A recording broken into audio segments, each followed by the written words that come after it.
जालन्यात खरपूड इथं स्क्रॅपच्या दुकानाला अचानक भीषण आग.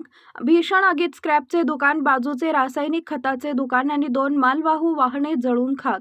घटनेत सुदैवानं जीवितहानी नाही. अग्निशमन दलाने 5 तास 25 मिनिटांच्या अथक प्रयत्नानंतर आगीवर मिळवले नियंत्रण. आगीचं कारण अद्याप अस्पष्ट.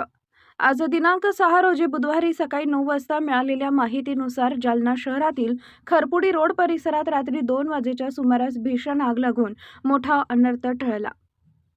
मात्र लाखो रुपयांचं नुकसान झाले. हॉटेल जालना पॅलेसच्या पाठीमागे असलेल्या स्क्रॅपच्या दुकानात अचानक लागलेल्या आगीनं काही क्षणातच विकराळ रूप धारण केले.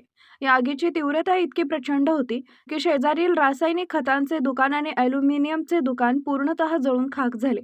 इतकंच नव्हे तर परिसरातील 4 ते 5 दुकानांनाही आगीचे चटके बसले असून त्यांचंही मोठं नुकसान झालंय.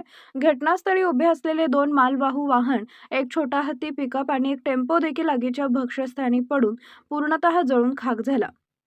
स्थानिकांच्या माहितीनुसार छोटा हत्तीच्या डिझेल टाकीचा स्फोट झाल्यानं आगीनं आणखी उग्र रूप घेतले आणि क्षणार्धात परिसर व्यापला.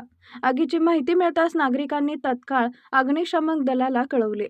त्यानंतर अग्निशमनचे जवान घटनास्थळी दाखल झाले. या आगीवर नियंत्रण मिळवण्यासाठी अग्निशमन दलाचे तब्बल 6 ते 7 अग्निशमन बंब लागले. तसेच जवळपास 5 तास 25 मिनिट जवानांनी अथक प्रयत्न करत आगीवर नियंत्रण मिळवले. मात्र अद्याप काही ठिकाणी धग सुरू असल्याची माहिती मिळते. सुदैवाने या दुर्घटनेत कोणतीही जीवितहानी झाली नाही. मात्र व्यापाऱ्यांचं मोठं आर्थिक नुकसान झालंय. आगीचं नेमकं कारण अद्याप स्पष्ट झालं नसून संबंधित यंत्रणांकडून तपास सुरू आहे.